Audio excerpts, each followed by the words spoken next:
Ce qui se faisait à huis clos les années antérieures vient d'être mis à nu, c'est-à-dire au vu et au su du peuple de Dieu, réunis ce mardi 5 novembre 2024 au cours d'une célébration eucharistique en l'église paroissiale cathédrale Sacré-Cœur de Brazzaville. Mais de quoi s'agit-il? Eh bien de la prestation de serment des différents conseillers épiscopaux de l'archevêque métropolitain de Brazzaville. Fidélité et confidentialité des sujets qui se traitent au conseil diocésain. Moi, abbé Francky Gloire Kiitilou Batidi, secrétaire chancelier, promets sous serment de respecter une complète et stricte confidentialité en ce qui concerne les délibérations et les décisions du conseil épiscopal et d'en être lié même après l'exercice de ma fonction.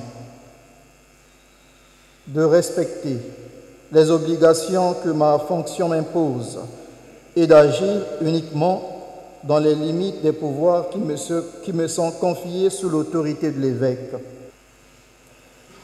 Moi, Père Raphaël Bazébizonza, vicaire épiscopal, promets sous serment de respecter une complète et stricte confidentialité en ce qui concerne les délibérations et les décisions du conseil épiscopal et d'en être lié même après l'exercice de ma fonction, de respecter les obligations que ma fonction m'impose et d'agir uniquement dans les limites des pouvoirs qui me sont confiés sous l'autorité du Père évêque. Moi, abbé Donatien Bizaboulou, vicaire épiscopal, en charge de la formation permanente, promets sous serment de respecter une complète et stricte confidentialité en ce qui concerne les délibérations et les décisions du conseil épiscopal. Moi, abbé Renaud Silver Kinzonzi, secrétaire notaire du conseil épiscopal et chargé du patrimoine diocésain, promets sous serment de respecter une complète et stricte confidentialité en ce qui concerne les délibérations et les décisions du conseil épiscopal et d'en être lié même après l'exercice de ma fonction, de respecter les obligations que ma fonction m'impose et d'agir uniquement dans les limites des pouvoirs qui me sont confiés sous l'autorité de l'évêque. Au sortir de cette messe, quelques réactions. Laïc que je suis, j'ai vraiment aimé ce genre de sermon. J'aimerais peut-être proposer dans mes prières que l'évêque fasse ce genre de cérémonie chaque année. Ça devrait dire bien parce que l'engagement c'est quelque chose de bien, c'est quelque chose d'un contrat avec Dieu. Il faut renouveler chaque fois nos engagements.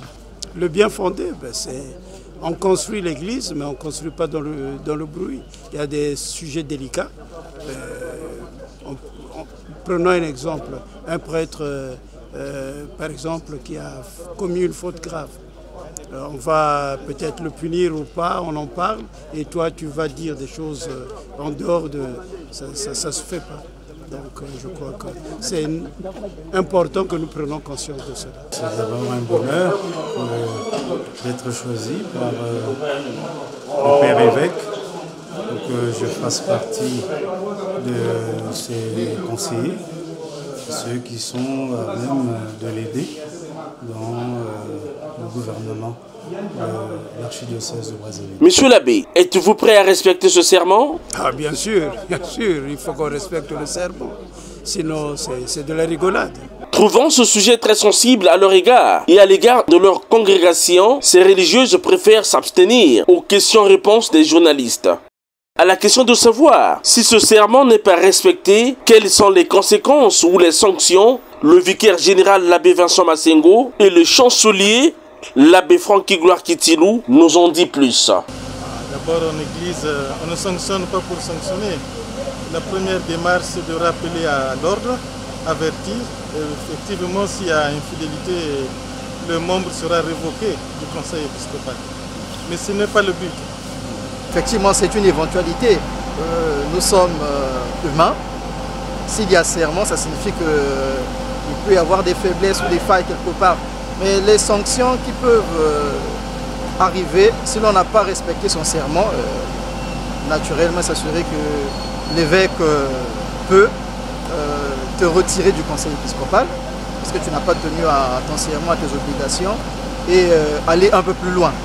Mais c'est vraiment dans le fort interne. Mais la sanction la plus probable, c'est d'abord être retiré du conseil épiscopal.